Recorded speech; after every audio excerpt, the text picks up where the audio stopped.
sevdalık getirip beni getirip beni. Ha bu kara sevdalık getirip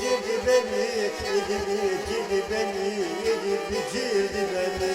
Dağlara tepelere yazıldım an olur mu?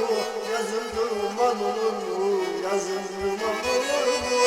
Kız senin sebebine bu kadar naz olur mu? Bu kadar naz olur mu? Bu kadar naz olur mu? Dağlara tepelere yazıldım an olur mu? Yazıldım an olur mu? Yazıldım an olur mu? Kız seni sevdim diye bu kadar naz olur mu? Bu kadar naz olur mu? Bu kadar naz olur mu?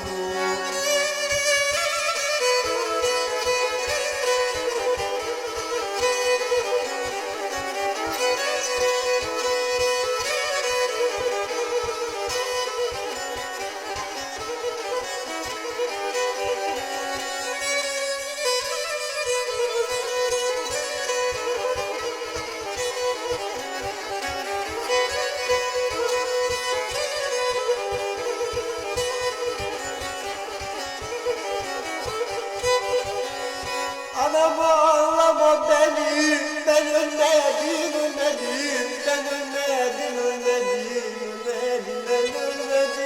Anam ağlama beni, ben ölmedim,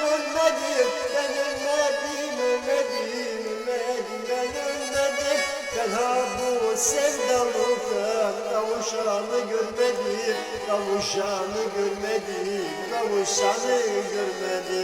Ben ha bu sevdalıktan kavuşanı görmedim.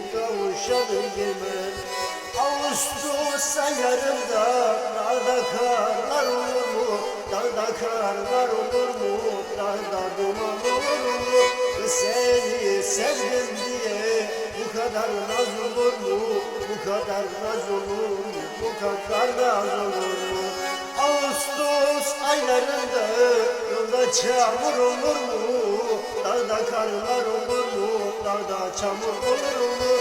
Seni sevdim diye bu kadar naz olur mu? Bu kadar naz olur mu?